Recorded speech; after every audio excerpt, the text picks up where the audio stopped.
പിന്നെയും പ്രത്യാശ നൽകുന്ന ത്രിയേക ദൈവത്തിന് ഞാൻ സ്തുതി സ്തോത്ര ബഹുമാനങ്ങൾ അർപ്പിക്കുന്നു. എത്രയും വേഗം തൻ്റെ വിശുദ്ധന്മാരെ ചേർക്കുവാൻ മേഘങ്ങളിൽ ആരൂഢനാകുന്ന മഹാദൈവവും നമ്മുടെ രക്ഷിതാവുമായ യേശുക്രിസ്തുവിന്റെ നാമത്തിൽ ഉള്ള സ്നേഹ വന്ദനങ്ങളെ അറിയിക്കട്ടെ. പിന്നെയും ഒരു നാൾ കൂടെ നമുക്ക് ഒരുമിച്ചായിരിക്കാൻ ദൈവം അവസരങ്ങളെ നൽകുന്നല്ലോ. സ്തോത്രം.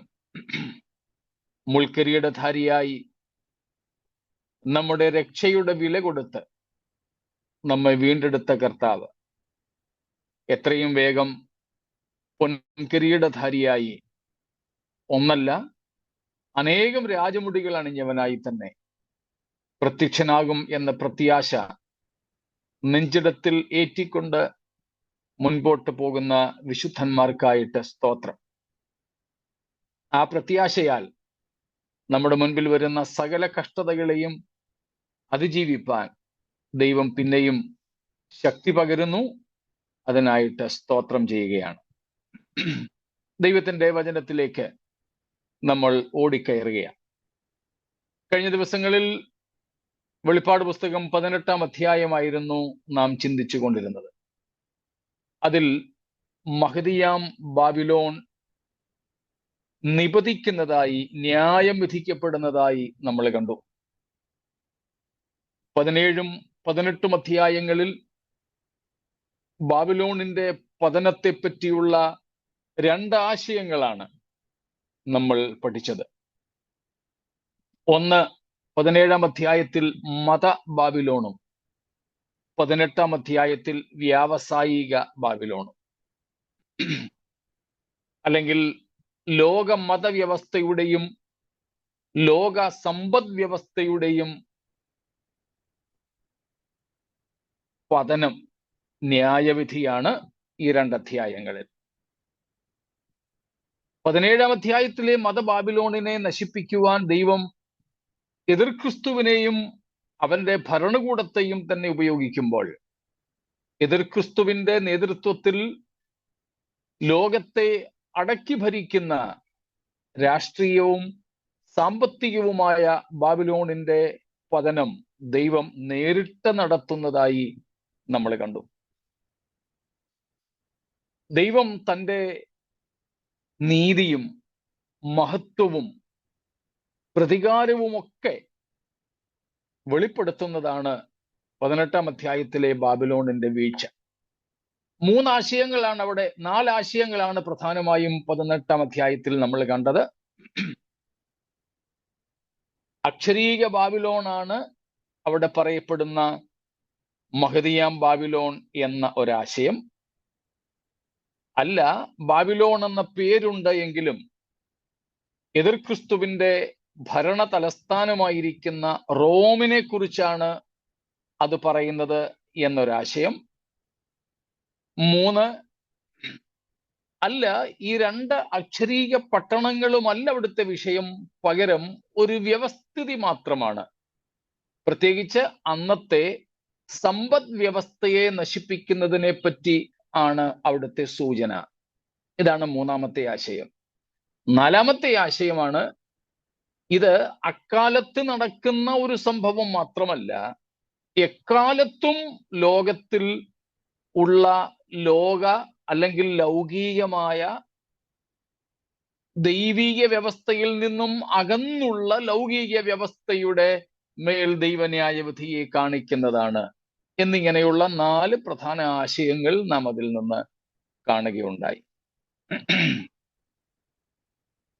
എല്ലാം ഭാഗികമായി അല്ലെങ്കിൽ ഓരോ ഭാഗമായിട്ട് ശരിയാണെന്നുള്ളതും നമ്മൾ കണ്ടു.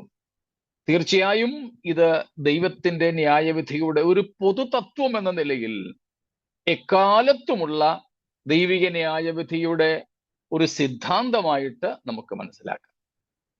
2, അന്നുള്ള സമ്പദ് വ്യവസ്ഥയെ ദൈവം ന്യായം വിധിക്കും എന്നുള്ളതും വാണിജ്യ വ്യവസ്ഥയുടെ നിപതി, അതിൻ്റെ അധപ്പതനം ഉണ്ട് എന്നുള്ളതും സത്യമാണ്. അക്ഷരീയ ബാബിലോണിനെ കുറിച്ച് പഴയ നിയമ പ്രവാചകന്മാർ പ്രവചിച്ച പ്രവചനങ്ങൾ നിറവേറുന്നത് ഈ 18-ാം അധ്യായത്തിലാണ് എന്നും നമ്മൾ കണ്ടു. കൂടാതെ റോം എന്ന ആ പട്ടണവും പുനരുദ്ധരിക്കപ്പെടും. അതുപോലെ തന്നെ ബാബിലോൺ എന്ന പട്ടണവും പുനരുദ്ധരിക്കപ്പെടും. എന്നാൽ വാണിജ്യ ബാബിലോണിന്റെ തലസ്ഥാനം ബാബിലോൺ തന്നെയായിരിക്കും. എന്നാൽ രാഷ്ട്രീയമായി റോമിനും അതിൽ ഏറെ പങ്കുണ്ടായിരിക്കും എന്നുള്ളതും ഒക്കെ നമ്മൾ കാണുകയുണ്ടായി. ഏതായാലും ഈ വ്യവസ്ഥിതിയെ, ആ അക്ഷരീയ പട്ടണങ്ങളെ ദൈവം നാമാവശേഷമാക്കുന്നു.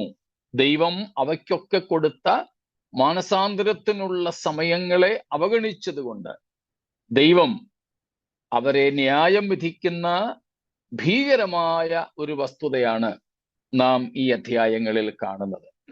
അതിന്റെ ഏറ്റവും ഒടുവിലത്തെ വാക്യങ്ങൾ 21 മുതൽക്കുള്ള വാക്യങ്ങളിൽ നമ്മൾ കണ്ടത്, ഇനി അവിടെ ഒന്നുമില്ല, വെളിച്ചമില്ല, വിവാഹ ആഘോഷങ്ങളില്ല, കരകൗശല വസ്തുക്കളുടെ, കലാപരിപാടികളുടെ ആനന്ദ നൃത്തങ്ങളില്ല, സ്പോർട്സ്, ഗെയിംസ്, മറ്റ് വിനോദങ്ങൾ യാതൊന്നും തന്നെ ഇല്ല എന്നിങ്ങനെയുള്ള വലിയ ഒരു വസ്തുത നാം അവിടെ കാണുന്നു. ചില എഴുത്തുകാര് പറഞ്ഞിരിക്കുന്നത്, ഓടക്കുഴൽ പോലെയുള്ള സംഗീത ഉപകരണങ്ങൾ ഉപയോഗിക്കുമായിരുന്നത് ഉത്സവങ്ങളിലും ശവസംസ്കാര വേളകളിലുമായിരുന്നു. ഇനിയും അതവിടെ ഇല്ല. No more festivals. അതുപോലെ തന്നെ കാഹളം ഉപയോഗിക്കാറുണ്ടായിരുന്നത് കായിക വിനോദങ്ങളിൽ, സ്പോർട്സിനായിരുന്നു. നോ മോർ സ്പോർട്സ് എന്ന് വെച്ചാൽ no socio cultural religious functions there, nothing more.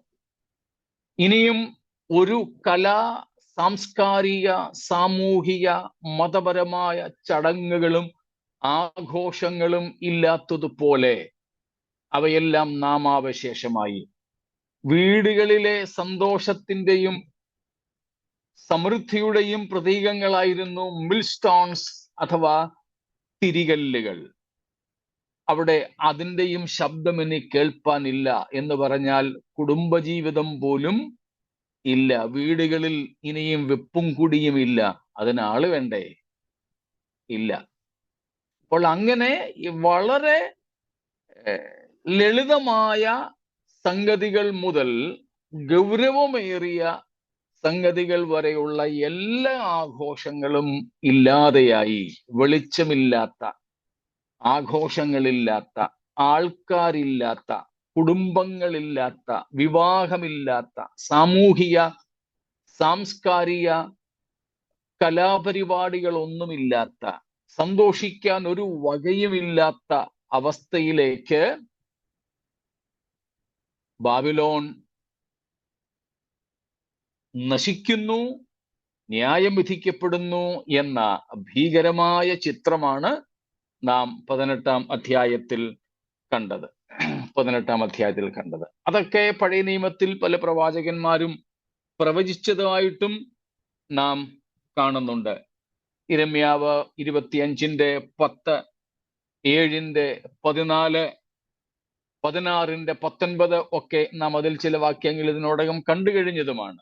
ജെറമായ 25:10, 7:14, 16:19 ഇതെല്ലാം നമ്മൾ ഇതിനു മുമ്പ് വായിച്ചത് കൊണ്ട് ഉപസംഹാരം എന്നവണ്ണം ഞാനത് പറഞ്ഞു വിടുന്നു എന്നേ ഉള്ളൂ.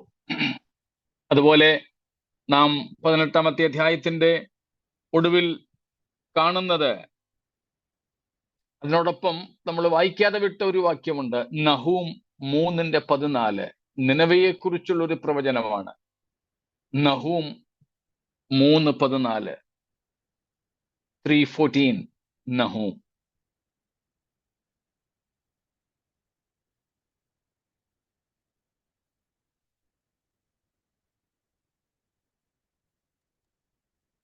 നിരോധനത്തിനു വേണ്ടി വെള്ളം കോരിക്കൊള്ളുക, നിന്റെ കൊത്തളങ്ങളെ ഉറപ്പിക്കുക. ചെളിയിൽ ചെളിയിൽ ചെന്ന് കളിമണ്ണ് ചവിട്ടുക. ഇഷ്ടിക അച്ചുപിടിക്കുക. കേട്ടോ? തീർന്നു അത്? 14 തീർന്നു. 15 കൂടെ വായിക്കണോ? വായിച്ചേട്ടെ. അവിടെ അവിടെ തീ നിന്നെ ദഹിപ്പിച്ചു കളയും. വാൾ നിന്നെ ഛേദിച്ച് വിട്ടിൽ എന്ന പോലെ നിന്നെ തിന്നുകളയും. വിട്ടിൽ എന്ന പോലെ നിന്നെ തന്നെ പെരുക്കുക. വെട്ടുക്കിളി എന്ന പോലെ നിന്നെ തന്നെ പെരുക്കുക. നാം ഈ 18-ാം അധ്യായത്തിന്റെ 23-ാമത്തെ വാക്യത്തിൽ കാണുന്നുണ്ട്, നിന്റെ ക്ഷുദ്രത്താൽ നീ സകല ജാതികളെയും വശീകരിച്ചു. അതുപോലെ നിനവയെക്കുറിച്ച് പ്രവാചകൻ പ്രവചിക്കുന്നത് തൻ്റെ ചെപ്പടി വിദ്യയാൽ ഭൂജാതികളെ വശീകരിച്ച ഒരു യക്ഷി എന്ന നിലയിൽ ഈ പട്ടണത്തെക്കുറിച്ച് പ്രവാചകൻ പറയുന്നുണ്ട്.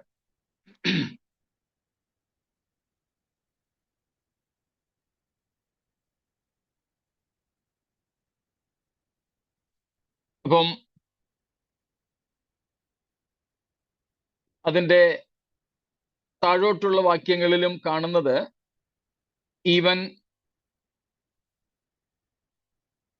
നിന്റെ ഒടുവിലത്തെ വാക്യത്തിലും നഹൂമിൽ പറയുന്നത്, നിന്റെ കേടിന് ഉപശാന്തിയില്ല. നിന്റെ മുറിവ് വിഷമമാകുന്നു. നിന്റെ വർത്തമാനം കേൾക്കുന്ന ഏവരും നിന്നെക്കുറിച്ച് കൈകൊട്ടും. ആരുടെ മേലാകുന്നു നിന്റെ ദുഷ്ടത ഇടവിടാതെ കവിഞ്ഞ് വരാതിരുന്നത്?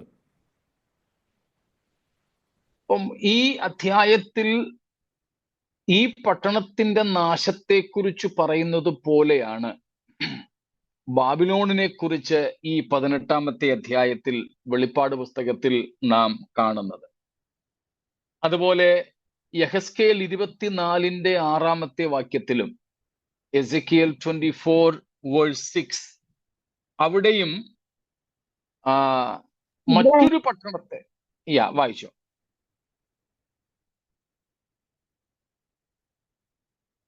ആരായിരുന്നു വായിക്കാൻ തുടങ്ങിയത്?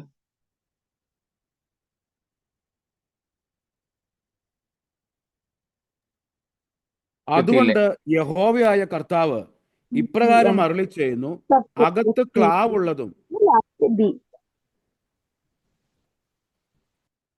വായിച്ചോ സോണി ബ്രദർ.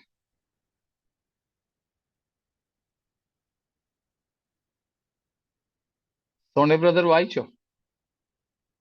മ്യൂട്ടായിരുന്നു, സോറി. അതുകൊണ്ട് യഹോവയായ കർത്താവ് ഇപ്രകാരം അരുളി ചെയ്യുന്നു, അകത്ത് ക്ലാവുള്ളതും ക്ലാവ് വിട്ടുപോകാത്തതുമായ കുട്ടകത്തിന്, രക്തപാതകമുള്ള നഗരത്തിന് തന്നെ അയ്യോ കഷ്ടം. അതിനെ ഖണ്ഡം ഖണ്ഡമായി പുറത്തെടുക്കുക. ചീട്ട് അതിന്മേൽ വീണിട്ടില്ല. കണ്ടോ? അവിടെയും രക്തപാതകം കൊണ്ട് അശുദ്ധയായിരിക്കുന്ന നഗരത്തെ എങ്ങനെ ദൈവം ന്യായം വിധിക്കും എന്ന് പറഞ്ഞിരിക്കുന്നുവോ, അതുപോലെ ഇവിടെ വെളിപ്പാട് 18-ൽ ബാബിലോണിനെ ദൈവം ന്യായം വിധിച്ചതായിട്ട് നാം കാണുന്നു. അപ്പോൾ ഈ വിധമായ എല്ലാ പാപങ്ങൾക്കും ദൈവം ഇപ്പോൾ അവളോട് കണക്ക് ചോദിക്കുക. ദൈവം കണക്ക് തീർക്കുകയാണ്. മാനസാന്തരത്തിന് ദൈവം അനുവദിച്ച കാലം തീർന്നു പോയത് കൊണ്ട് ദൈവം ഇപ്പോൾ അവളോട് പകരം ചോദിക്കുന്നു, അവൾക്ക് പ്രതികാരം ചെയ്യുന്നു. അതാണ് നാം ഈ 18-ാമത്തെ അധ്യായത്തിൽ കണ്ടുകൊണ്ടിരുന്നത്. അതിൽ മറ്റ് കാര്യങ്ങൾ ഒന്നുമില്ല എങ്കിൽ നമുക്ക് 19-ാമത്തെ അധ്യായത്തിലേക്ക് പ്രവേശിക്കാം. ഇപ്പം നെറ്റ്വർക്ക് ഇഷ്യൂ ഒന്നും ഇല്ലല്ലോ, ഇപ്പം ശബ്ദം വ്യക്തമാണല്ലോ. അതെ, സംഭവിച്ചത് മുമ്പേ ഇവിടെ കുറെ നേരത്തേക്ക് ലൈറ്റ് പോയി. ആ സമയത്ത് ഞാൻ ഹോട്ട്സ്പോട്ട് ചെയ്തു, അതായിരുന്നു കിടന്നിരുന്നത്. അതുകൊണ്ട് ആ ഒരു നെറ്റ്വർക്ക് ഇഷ്യൂ ഉണ്ടായത്.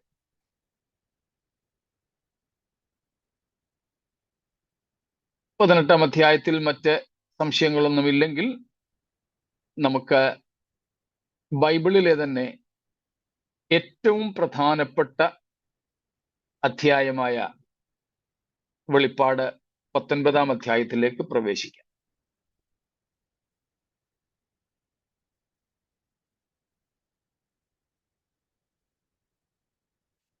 മറ്റ് ചോദ്യങ്ങൾ 18-ൽ അവശേഷിക്കുന്നില്ലെങ്കിൽ 19-ാം അധ്യായത്തിലേക്ക് നാം കയറും. ഇനിയുള്ള 19, 20, 21, 22 4 അധ്യായങ്ങൾ ദൈവജനത്തിന്, വിശുദ്ധന്മാർക്ക്, ദൈവസഭയ്ക്ക് ഏറെ ആനന്ദകരമായ അധ്യായങ്ങളാണ്. 6 മുതൽ ഈ 18 വരെയുള്ള അധ്യായങ്ങൾ അധികവും നമുക്ക് അറിവ് തരുന്ന, നമുക്കൊരു ഇൻഫോർമേറ്റീവായിട്ടുള്ളതായിരുന്നെങ്കിൽ ഈ 19 മുതൽക്കുള്ളത് നമ്മുടെ അനുഭവങ്ങളായി തീരുവാൻ പോകുന്നതാണ്. അതാണ് ഈ 4 അധ്യായങ്ങളുടെ പ്രത്യേകത.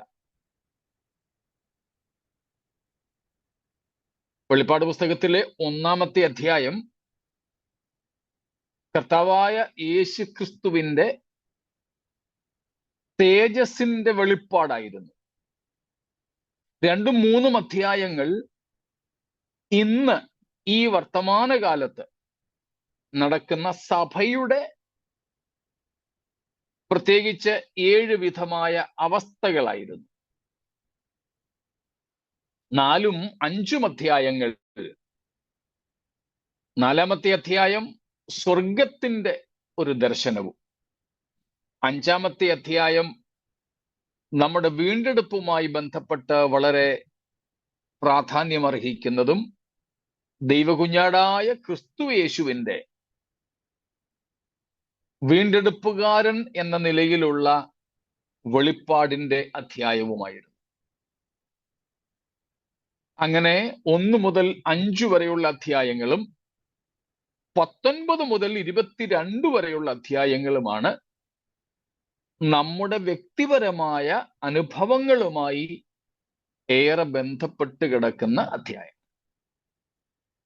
6 മുതൽ 18 വരെയുള്ള അധ്യായങ്ങൾ നാമുമായി നേരിട്ട് ബന്ധപ്പെട്ടതല്ല, എന്നാൽ അത് നാം പഠിക്കേണ്ടതും അറിയേണ്ടതും ആവശ്യമാണ്.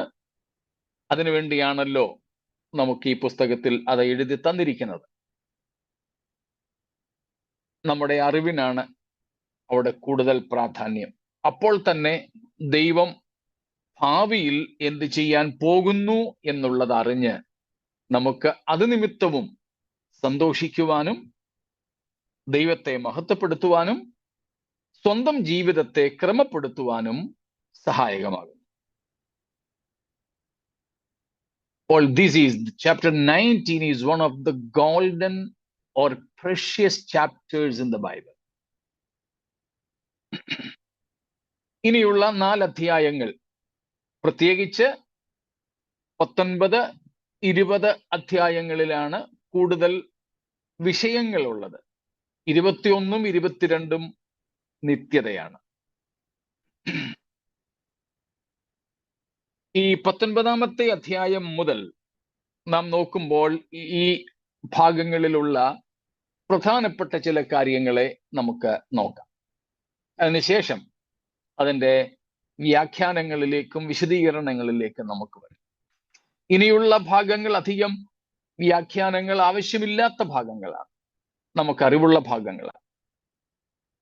അതുകൊണ്ട് വളരെ പ്രധാനപ്പെട്ടതാണെങ്കിൽ പോലും അധിക സമയം ചിലവഴിക്കാതെ നമുക്ക് അവിടെ നിന്നും മുൻപോട്ട് പോകാം. നാം അറിയുന്നത് പോലെ, പല പ്രാവശ്യം പറഞ്ഞിട്ടുള്ളത് പോലെ, ഈ 19-ാമത്തെ അധ്യായത്തിനൊരു പേരുണ്ട്, നിങ്ങൾക്ക് ഓർമ്മ കാണും. Hallelujah chapter. അപ്പൊ 19-ാമത്തെ അധ്യായത്തെ വേദപണ്ഡിതാക്കൾ ഹല്ലേലൂയ അധ്യായം എന്നാണ് വിളിക്കാറ്.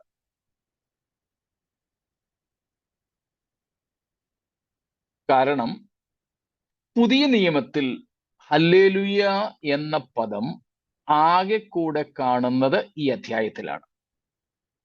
4 പ്രാവശ്യം.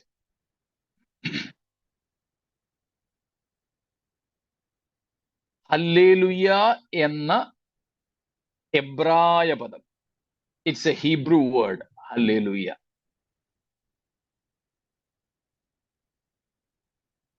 ഹല്ലേലൂയ എന്നത് ഒരു എബ്രായ പദമാണ്. ഹല്ലേൽ എന്ന് പറഞ്ഞാൽ സ്തുതിക്കുക. Hallel means to praise. Yah നമുക്കറിയാം, യഹോവ. ഹല്ലേൽ അധികം യാ, ഇതാണ് ഹല്ലേലൂയ എന്ന് വെച്ചാൽ യഹോവയെ സ്തുതിക്കുക. ഹല്ലേലൂയ എന്ന് പറഞ്ഞാൽ നമ്മുടെ പ്രൈസ് ദ ലോർഡ് എന്നാണ്. യു പ്രൈസ് ദ ലോർഡ്, നിങ്ങൾ യഹോവയെ സ്തുതിക്കുക.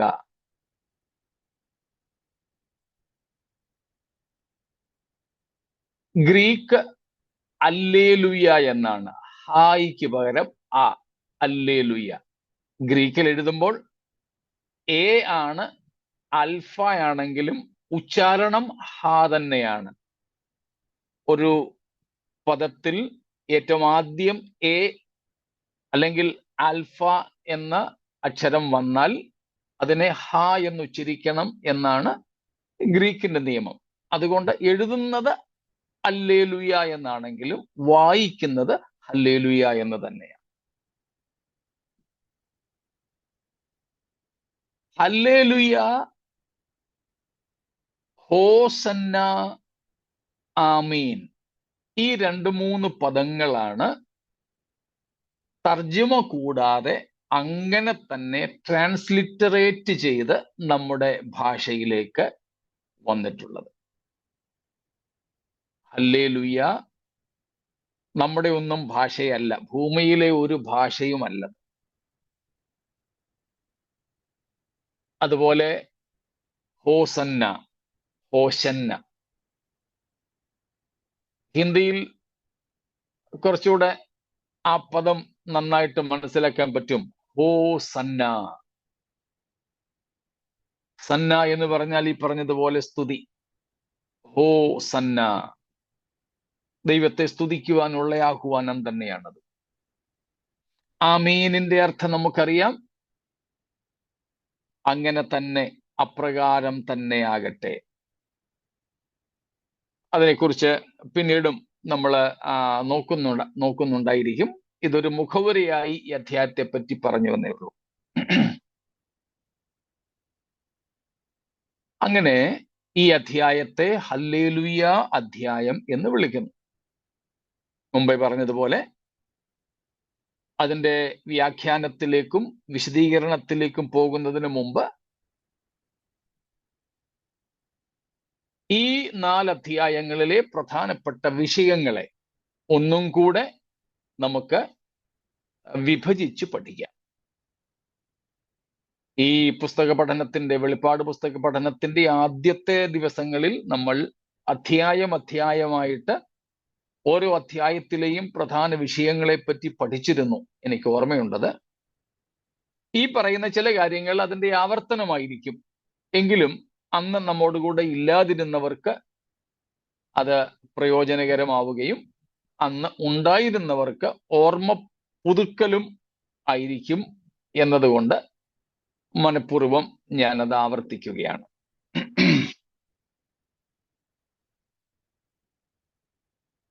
പത്തൊൻപതാം അധ്യായത്തിന്റെ ആദ്യത്തെ വാക്യങ്ങളിൽ നാം കാണുന്നത്, നാം കണ്ടു കഴിഞ്ഞുവല്ലോ, ഹല്ലേലൂയ ഗീതമാണ്. എന്ന് വെച്ചാൽ അതിൽ ഒന്നാമത് 17ഉം 18ഉം അധ്യായങ്ങളിലെ ബാബിലോണിന്റെ നാശം കണ്ട് സന്തോഷിച്ച് ദൈവത്തിന് മഹത്വം കൊടുക്കുന്ന ഒരു ഗാനപ്രതിഗാനമാണ് നാം ആദ്യം ഇവിടെ കാണുന്നത് അല്ലെങ്കിൽ കേൾക്കുന്നത്.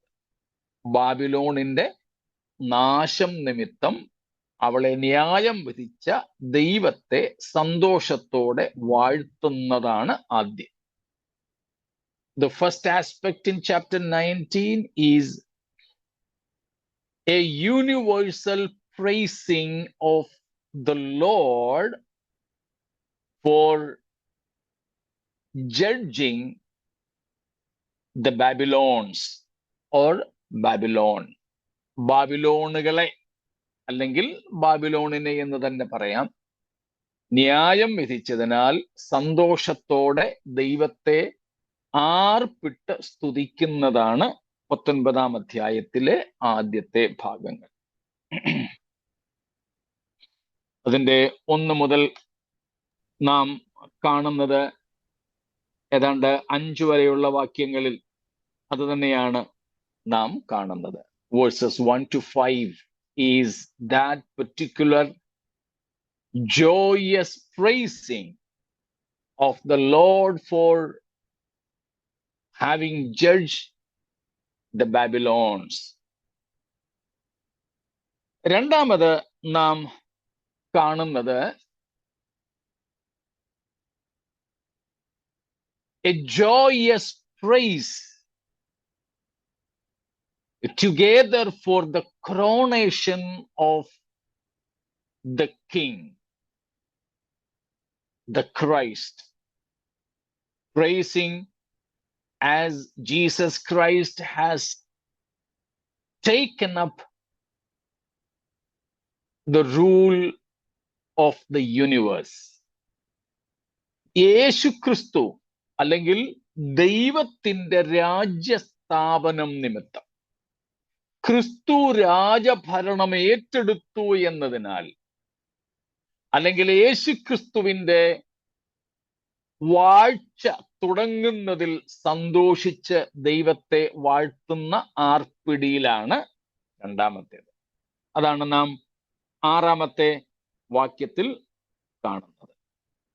Verse number 6 shows of that joyous praising. ആ സന്തോഷത്തോടുകൂടെയുള്ള യേശുക്രിസ്തുവിന്റെ രാജഭരണം ആരംഭിക്കുന്നു. ദൈവത്തിന്റെയും ക്രിസ്തുവിന്റെയും രാജ്യം ആരംഭിക്കുന്നു.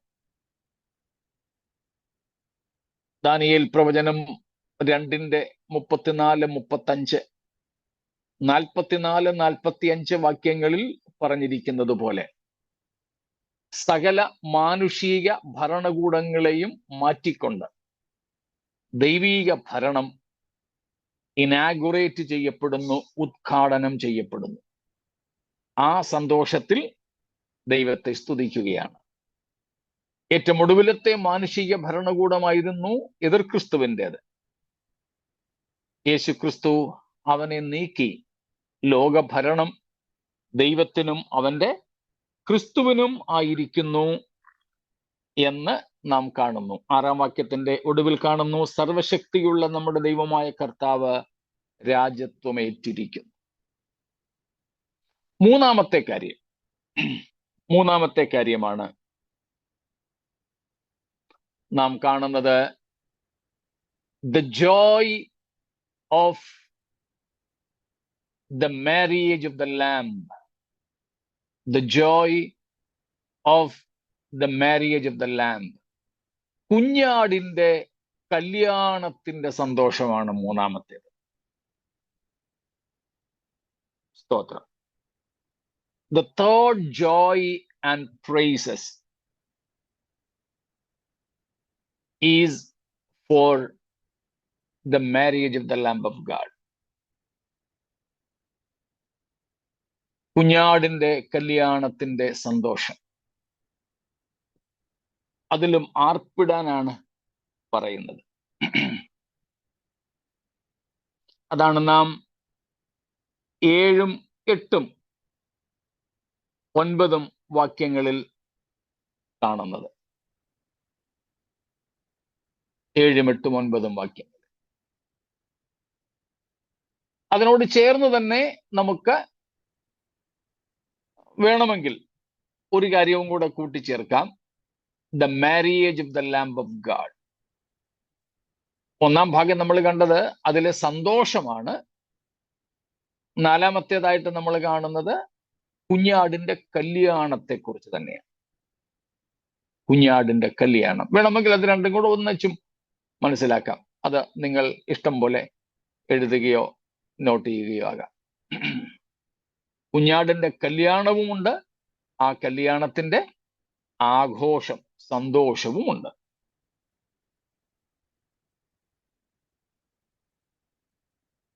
അടുത്തതായി നാം കാണുന്നത്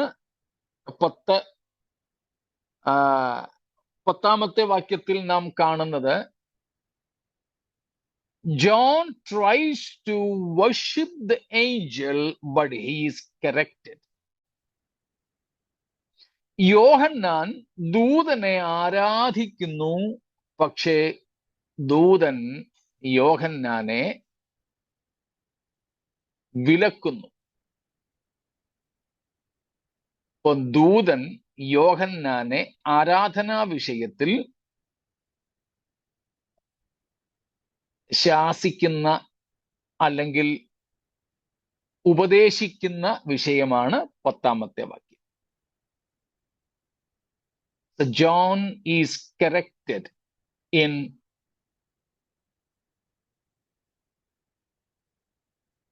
the subject of worship. ആരാധനാ വിഷയത്തിൽ ദൂതൻ യോഹന്നാനെ ഉപദേശിക്കുന്നതാണ് 10ാമത്തെ വാക്യം.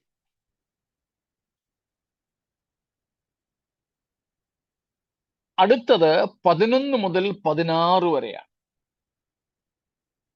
അവിടെയാണ് നാം കാണുന്നത് the second coming of the Lord Jesus Christ in his majesty, or the majestic second advent of the Lord Jesus Christ to this earth. യേശുക്രിസ്തുവിന്റെ രണ്ടാം വരവ് അവിടെയാണ്.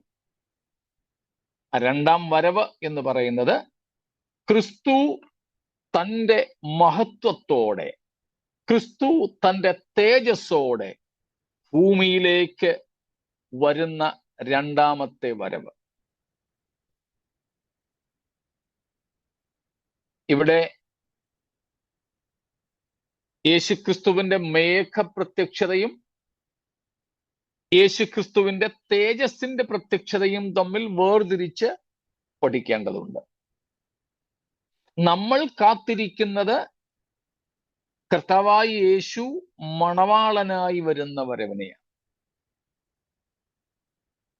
കർത്താവ് മേഘങ്ങളോളമേ വരുന്നുള്ളൂ അന്ന്. എന്നാൽ ഇവിടെ സംഭവിക്കുന്നത് വെളിപ്പാട് 19ന്റെ 11 മുതൽ 16 വരെ യേശുക്രിസ്തു ഭൂമിയിലേക്ക് ഇറങ്ങി വരുന്ന വരവാണ്. ഭൂമിയിലേക്ക് ഇറങ്ങി വരുന്ന വരവാണ്.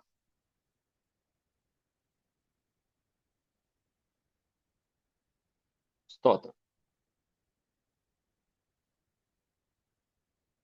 അടുത്തതായി നാം കാണുന്നത് 19ാമത്തെ അധ്യായത്തിൽ ഉള്ളത്,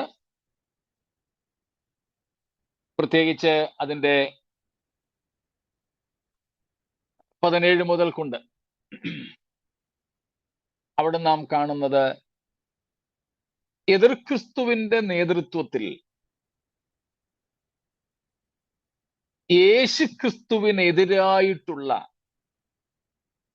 ലോകശക്തികളുടെ ഒരു പടയെടുപ്പാണ്.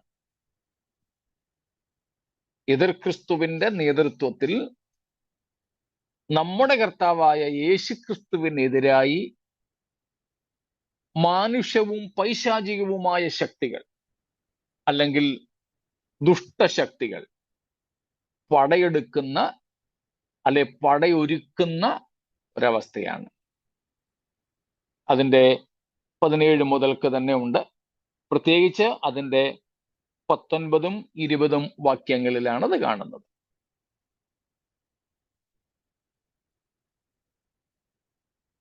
Here we see, especially in 19 and 20, chapter 19, verses 19 and 20, we see how the wicked powers, the human powers united with Satan, coming against the glorious Christ. Otherwise, we can say it's about the Armageddon battle. അഥവാ നമ്മൾ നേരത്തെ പഠിച്ചതനുസരിച്ച് അർമഗദ്ദോൻ യുദ്ധമാണ്. അതാണ് നാം ഇവിടെ കാണുന്നത്, the battle of ആർമഗദ്ദൻ. അതിനകത്ത് യേശുക്രിസ്തുവിനെതിരെ പൈശാചിക ശക്തികളും മാനുഷിക ശക്തികളും ഒരുമിക്കുന്നു. ഇത്രയും നാൾ ക്രിസ്തുവിനെ നേരിട്ട് എതിർക്കുവാൻ ഇവർക്ക് കഴിഞ്ഞിരുന്നില്ല. കാരണം കർത്താവ് അങ്ങ് സ്വർഗത്തിലായിരുന്നു, ഇവർ ഇവിടെ ഭൂമിയിലും. അതുകൊണ്ട് കർത്താവിനെ നേരിട്ട് എതിർക്കുവാൻ ഇവർക്ക് കഴിഞ്ഞിരുന്നില്ല. എന്നാൽ ഇപ്പോൾ അതിനുള്ള അവസരം വന്നിരിക്കുക. യേശുക്രിസ്തു മറ്റുള്ളവർക്ക് കാണത്തക്കതുപോലെ, മനുഷ്യർക്ക് തന്നെ കാണത്തക്കതുപോലെ ഭൂമിയിലേക്ക് ഇറങ്ങി വന്നിരിക്കുന്നു. ഇത് അവർക്ക് വീണ് കിട്ടിയ അവസരമായി കണ്ടുകൊണ്ട് പൈശാചിക ശക്തികളും മാനുഷ്യ ശക്തികളും നമ്മുടെ കർത്താവിനെതിരെ ഒന്നിച്ച് അണിനിരക്കുന്നു. ആ അണിനിരക്കുന്നതിൻ്റെ പേരാണ് അർമഗദ്ദോൻ യുദ്ധം. അതാണ് അടുത്തതായിട്ട്.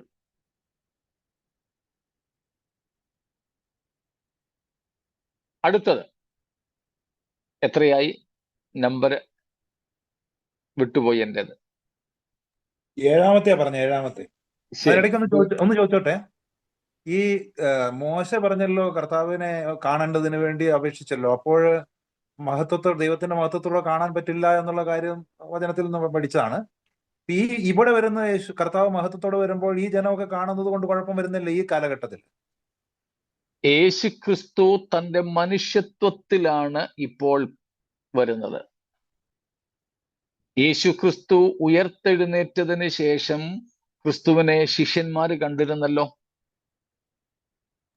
അതേ അവസ്ഥയിലായിരുന്നു വരിക അല്ലേ?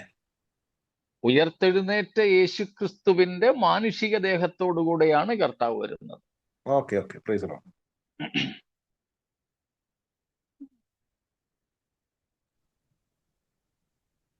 അപ്പോൾ ഇവിടെ നാം ഇനി എട്ടാമത്തെ അല്ലേ? ഓക്കെ, എട്ടാമത്തെ. ഓക്കെ. ഇവിടെ ഇനിയും നടക്കുന്നത് നമ്മൾ നേരത്തെ പഠിച്ചിട്ടുള്ളതാണ്. ഇനാഗുറേഷൻ ഓഫ് ദ ഹെൽ, നരകത്തിന്റെ ഉദ്ഘാടനമാണ്.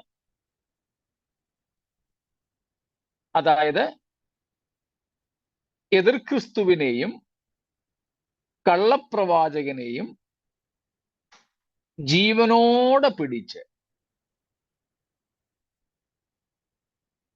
തീപ്പൊയ്കയിലേക്ക് തള്ളുന്ന അവസ്ഥ. ഇതാണ് ഇനാഗുറേഷൻ ഓഫ് ഹെൽ. നേരത്തെയും അധ്യായങ്ങളിലെ പ്രധാന വിഷയങ്ങൾ നമ്മൾ പഠിച്ച സമയത്ത് ഇതിനെക്കുറിച്ച് വിശദീകരിച്ചിരുന്നു. ഇതുവരെയും ആരെയും നരകത്തിലേക്ക് വിട്ടിട്ടില്ലെന്നും നരകത്തിലേക്ക് ആദ്യമായി തള്ളപ്പെടുന്നവർ ഈ രണ്ട് കള്ളന്മാരായിരിക്കുമെന്നും. കാരണം ഇതുവരെ ആരുടെയും ന്യായവിധി നടന്നിട്ടില്ല. ന്യായവിധിയെല്ലാം ഇനി നടക്കാനിരിക്കുന്നതേ ഉള്ളൂ. ഒരു പ്രധാന ന്യായവിധി മാത്രമേ ഇതുവരെ നടന്നിട്ടുള്ളൂ. ഒരു പ്രധാന ന്യായവിധി മാത്രമേ ഇതുവരെ നടന്നിട്ടുള്ളൂ. Only one key judgement has occurred so far. All other judgments are still awaited. You may be knowing that one judgment. ആ ഒരു ന്യായവിധി നടന്നു കഴിഞ്ഞ ആ ഒരു ന്യായവിധി ഏതാണെന്ന് നിങ്ങൾക്ക് ഓർമ്മ കാണും, അറിയാമായിരിക്കും.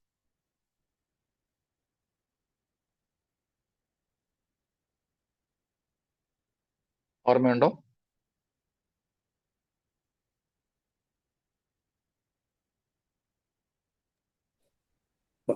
പഴയ നിയമത്തിലെ സോദോം ഗോമോറയാണോ? അല്ല, അല്ല. അങ്ങനെയുള്ള ഒത്തിരി ന്യായവിധികൾ നടന്നിട്ടുണ്ട്, നോഹയുടെ. പഴയ ലോകത്തിന്റെ ന്യായവിധി ഉൾപ്പെടെ. പക്ഷേ അതിലും ഉൾപ്പെട്ടിരുന്ന ദൂതന്മാരെ അന്തിമ ന്യായവിധിക്ക് വേണ്ടി സൂക്ഷിച്ചിട്ടേ ഉള്ളൂ. അന്തിമ ന്യായവിധി കഴിഞ്ഞ ഒറ്റ ഒരു ന്യായവിധിയേ ഉള്ളൂ. നോഹയുടെ. അല്ല.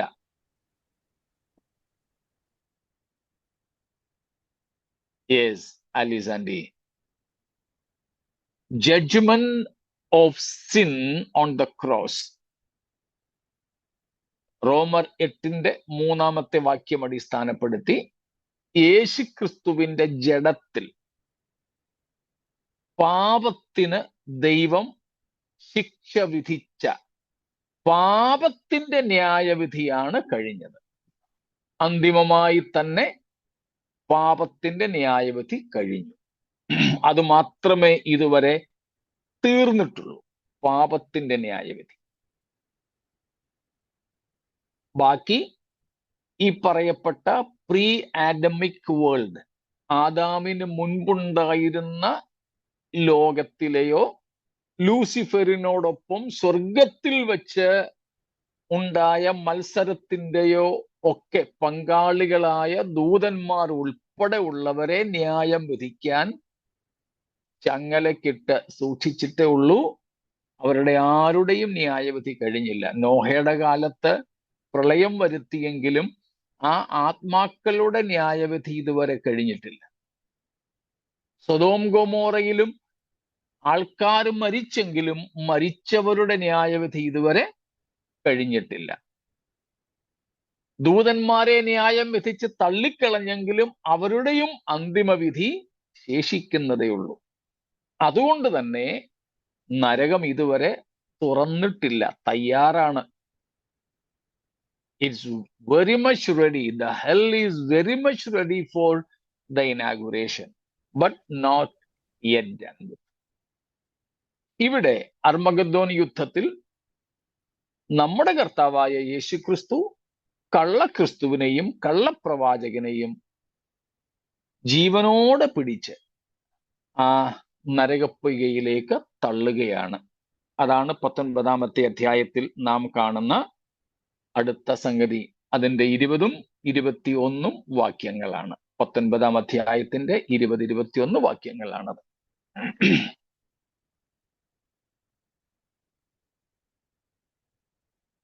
ഇരുപതാം അധ്യായത്തിലേക്ക് വരുമ്പോൾ നാം ഈ 4 അധ്യായങ്ങൾ ഒരുമിച്ചെടുക്കുകയാണ്. 19, 20, 21, 22. 20-ാം അധ്യായത്തിലേക്ക് വരുമ്പോൾ നാം കാണുന്നത്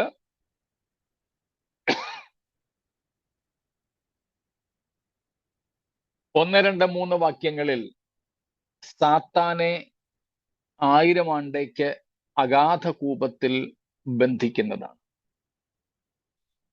Satan is bound for 1,000 years in the bottomless pit. 20-ാം അധ്യായം 1 തൊട്ട് 3 വരെ. 4-ാം വാക്യത്തിൽ നാം കാണുന്നത് the resurrection of the dead tribulation saints. The resurrection of the dead tribulation saints. മഹാപീഡനകാല വിശുദ്ധന്മാരുടെ ഉയർത്തെഴുന്നേൽപ്പാണ് നാം 20-ാം അധ്യായത്തിന്റെ 4-ാമത്തെ വാക്യത്തിൽ കാണുന്നത്. 4, 5, 6 വാക്യങ്ങൾ വേണമെങ്കിൽ പറയാം.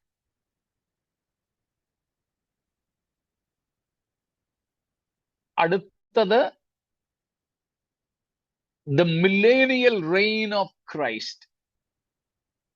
യേശുക്രിസ്തുവിന്റെ 1000 ആണ്ട് വാഴ്ചയാണ്. അതും ഈ വാക്യങ്ങളിൽ തന്നെ നാം കാണുന്നു. 4 മുതൽ 6 വരെ ഉള്ള വാക്യങ്ങൾ. യേശുക്രിസ്തുവിന്റെ 1000 ആണ്ട് വാഴ്ച. അത് രണ്ടും ആ ഭാഗങ്ങൾക്കാണ്.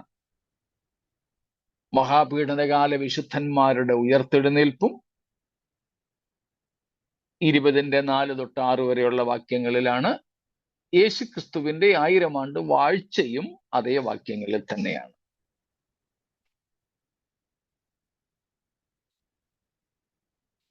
അടുത്തത് നാം കാണുന്നത് 7-8 വാക്യങ്ങളാണ്. Satan is released for a little while. സാത്താനെ അല്പകാലത്തേക്ക് അഴിച്ചുവിടുന്നതാണത്. പ്രത്യേകിച്ച് അതിന്റെ 7-ാമത്തെ വാക്യത്തില് സാത്താനെ 1000 ആണ്ട് അഗാധകൂപത്തിൽ പൂട്ടിയിട്ടിരുന്ന ഇടത്ത് നിന്ന് അല്പസമയത്തേക്ക് അഴിച്ചുവിടുന്നു.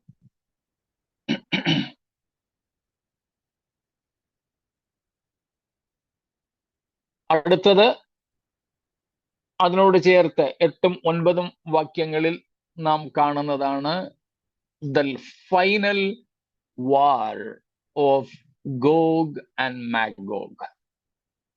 ഗോഗ് മാഗോഗ് യുദ്ധമാണ് അടുത്തത്. ഗോഗ് മാഗോഗ് യുദ്ധം 8-9 വാക്യങ്ങൾ.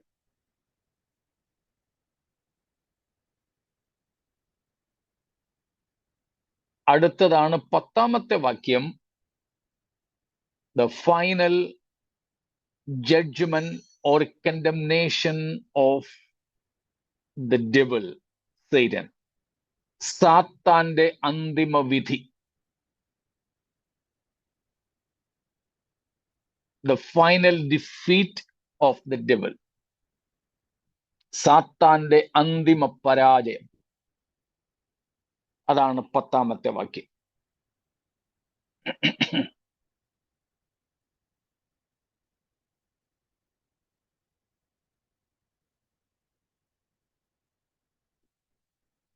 പിന്നീടുള്ളത് 11 മുതൽ 15 വരെയാണ്.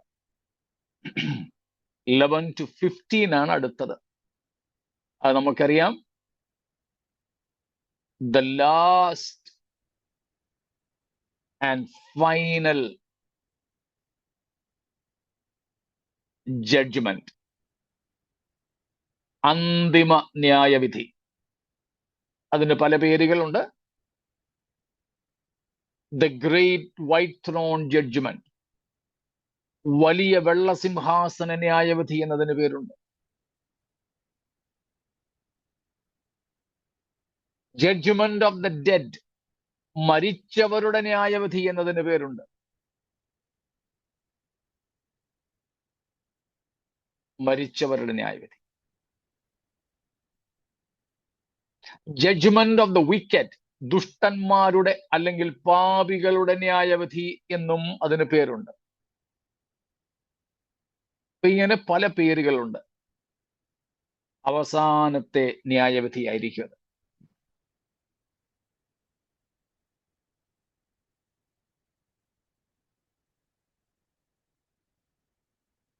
അതോടുകൂടെ 20-ാം അധ്യായം കഴിയുന്നു.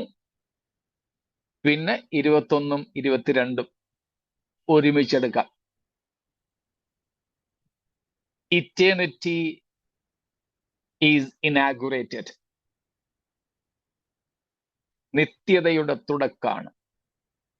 അതിന്റെ ഭാഗമായിട്ട് പുതിയ ആകാശം, പുതിയ ഭൂമി, പുതിയ യെരൂശലേം.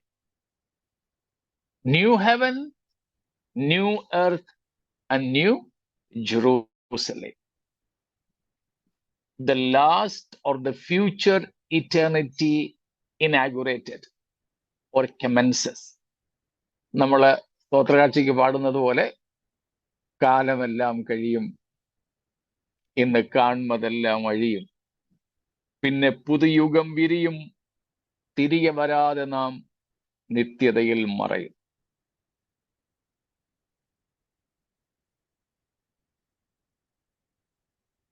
ഇതാണ് 19, 20, 21, 22 അധ്യായങ്ങളിലെ പ്രധാനപ്പെട്ട വിഷയങ്ങൾ. എത്ര കാര്യങ്ങളായി എല്ലാം കൂടെ?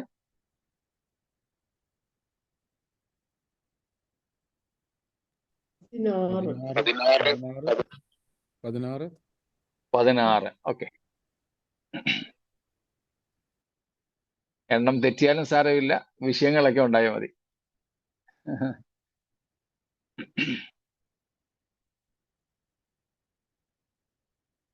ഇത്രയും കാര്യങ്ങൾ എന്തെങ്കിലും വിട്ടുപോയോ? വിശദീകരണങ്ങൾ നമുക്ക് പുറകാലമുണ്ട്. എന്നാലും ഈ അധ്യായങ്ങൾക്ക് ആമുഖം എന്നതുപോലെ വിഷയങ്ങളെ പെട്ടെന്ന് മനസ്സിലാക്കാൻ ഈ വിഭജനം, അതിലെന്തെങ്കിലും സംശയം, എന്തെങ്കിലും വിട്ടുപോയതോ കിട്ടാതെ പോയതോ ഉണ്ടെങ്കിൽ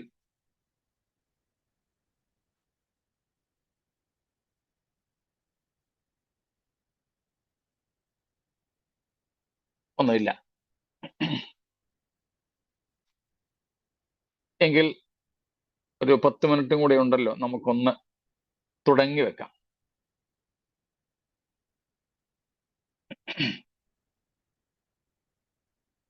അതിന്റെ 19 അധ്യായത്തിന്റെ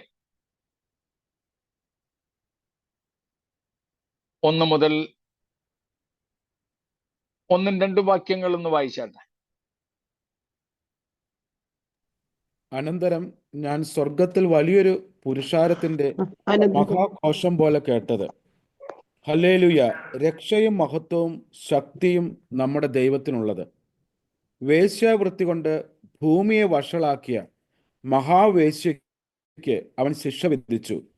തൻ്റെ ദാസന്മാരുടെ രക്തം അവളുടെ കയ്യിൽ നിന്ന് ചോദിച്ച് പ്രതികാരം ചെയ്യുക കൊണ്ട് അവന്റെ ന്യായവിധികൾ സത്യവും നീതിയുമുള്ളത്. സ്തോത്രം. ഞാൻ പറഞ്ഞല്ലോ, ഈ അധ്യായമാണ് വളരെ പ്രധാനപ്പെട്ട അധ്യായമായിട്ട് വേദപുസ്തകത്തിൽ നിന്ന് നമുക്ക് കാണാൻ കഴിയുന്നത്. കാരണം നാം ഇവിടെ ചില പൂർത്തീകരണങ്ങളെ കാണുന്നു. Here we see some consummations in this chapter. ചില പൂർത്തീകരണങ്ങൾ.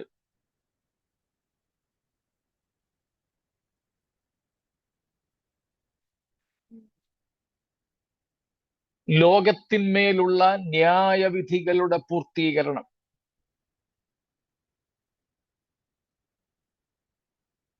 ദൈവസഭയുടെ പ്രത്യാശയുടെ പൂർത്തീകരണം.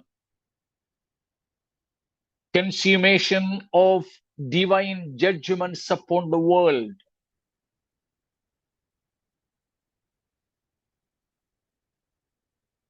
ലോകത്തിന്മേലുള്ള ദൈവിക ന്യായവിധികൾ ഇവിടെ പൂർണ്ണമാവുകയാണ്. നാം അത്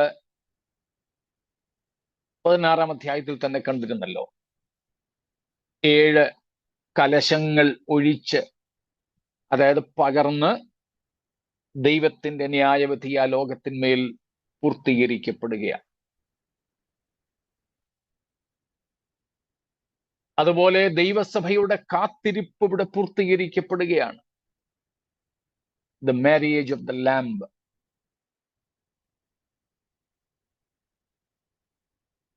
ദൈവകുഞ്ഞാടായ ക്രിസ്തുവേശുവിന്റെ വിവാഹം, ദൈവസഭയുടെ പ്രത്യാശയുടെ പൂർത്തീകരണമാണ്.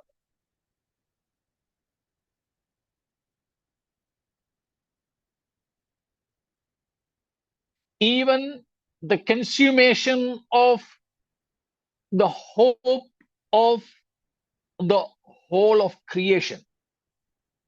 സകല സൃഷ്ടിയുടെയും ഈറ്റുനോവോടെയുള്ള പ്രത്യാശയുടെ പൂർത്തീകരണവും ഇവിടെ സംഭവിക്കുന്നു.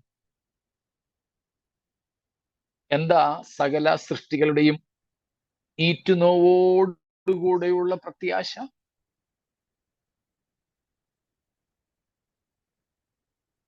the travailing hope of the whole of മനുഷ്യപുത്രന്മാരുടെ creation. വെളിപ്പാട്. മനുഷ്യപുത്രന്മാരുടെ, അല്പം കറക്ഷൻ വേണം അതിന്. മനുഷ്യപുത്ര Redemption of their bodies. redemption. ദൈവപുത്രന്മാരുടെ ദൈവപുത്രന്മാരുടെ Yeah. ദൈവപുത്രന്മാരുടെ വെളിപ്പാട്. അതും എങ്ങനെയുള്ള വെളിപ്പാട്? തേജസ്സിലുള്ള വെളിപ്പാട്. കർത്താവായ യേശുവിനോട് കൂടെ ദൈവത്തിന്റെ മക്കൾ തേജസ്സോടെ പ്രത്യക്ഷപ്പെടുകയാണ്. ഈറ്റുനോവോടുകൂടെ സകല സൃഷ്ടിയും കാത്തിരിക്കുന്നത് അതിനു വേണ്ടിയാണ്. അതിന്റെ പൂർത്തീകരണം നാം ഇവിടെ കാണുകയാണ്. സ്തോത്രം. അതുപോലെ തന്നെ സകല സൃഷ്ടിയും കാത്തിരിക്കുന്ന മറ്റൊരു കാര്യമാണ് ദൈവരാജ്യ സ്ഥാപനം. ദൈവം തന്റെ രാജ്യസ്ഥാപനം, ഭരണം സ്ഥാപിക്കുക. നാം അതിന്റെ 6-ാമത്തെ വാക്യത്തിൽ കാണുന്നുണ്ട്, നമ്മുടെ ദൈവമായ സർവശക്തിയുള്ള നമ്മുടെ ദൈവമായ കർത്താവ് രാജ്യത്വമേറ്റിരിക്കുന്നു. Consummation of all human kingdoms. സകല മാനുഷിക ഭരണകൂടങ്ങളും ഇവിടം കൊണ്ട് തീരുകയാണ്.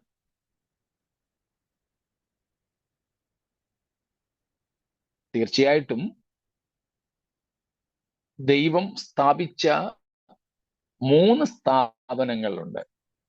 ഒന്ന് കുടുംബമാണ്, 2 ഹ്യൂമൻ ഗവൺമെന്റ്സ്, മാനുഷിക ഭരണകൂടങ്ങളാണ്, 3 ദൈവസഭയാണ്. 3 institutions God established: family, human government, and the Church of God. കുടുംബം, മാനുഷിക ഭരണകൂടങ്ങൾ, ദൈവസഭ. ഇവിടം കൊണ്ട് കുടുംബജീവിതം തീരുന്നു. 1000 ആണ്ട് വാഴ്ചയിലും ഉണ്ട് കേട്ടോ, അന്ന് ഉള്ളവർക്ക്. എന്നാൽ കർത്താവിനോടുകൂടെ പോകുന്നവർക്കുള്ള കുടുംബജീവിതം ഇവിടം കൊണ്ട് പൂർത്തീകരിക്കപ്പെടുകയാണ്. മാനുഷിക ഭരണകൂടം തീർന്നു, ഈ അധ്യായത്തോടുകൂടെ തീരുകയാണ്.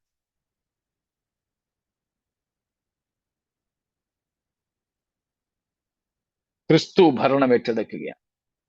അപ്പോൾ ഇങ്ങനെയുള്ള കൺസ്യൂമേഷൻസ്, പൂർത്തീകരണങ്ങളാണ് നമുക്ക് ഈ അധ്യായത്തിൽ കാണുവാൻ കഴിയുന്നത്.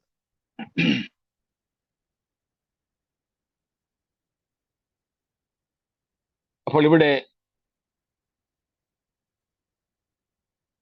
ഈ അധ്യായത്തിലെ പ്രധാന വിഷയങ്ങൾ നമ്മൾ കണ്ടു.